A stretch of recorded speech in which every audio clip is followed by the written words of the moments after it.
Hey, gang. So I went and saw The Ruins tonight, and Corey decided he wanted to play with his little robot. So I decided I would come home and I would review this film really quick for you because you know what? I really, really liked it. This film, at first glance, looks like there is no reason why you should be seeing it. It looks like every other piece of drivel that Hollywood is just shilling out to the horror fans because really, it's only been independent horror over the last few years. It's really been really good. The studios, when they get their hands on it, they it up every time.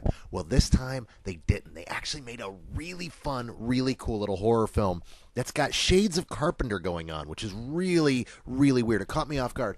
Essentially, it's about these four kids who are down in Mexico who end up going off into the woods in search of this lost Aztec temple that they hear about. Yada, yada, yada. One thing leads to another. And then all of a sudden, all these pissed off natives won't let them leave the temple, and there's something in the temple that's coming for them, and it becomes this really cool horror standoff movie that kind of feels like 80s Carpenter, which is really cool.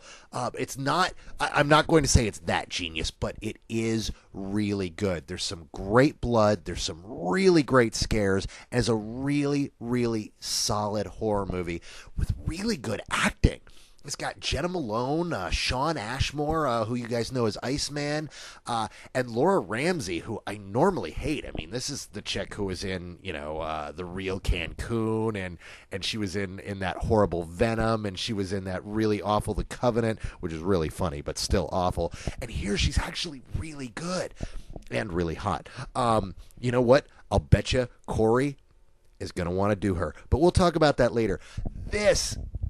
This is really good, guys. This is the kind of horror film that if you've got a date this weekend, or if you're like me and, flying solo, it's worth going to check out in a theater. Go see it late at night. Go see it as a midnight movie. Have a good time. It is a fun horror romp, and I give it full price.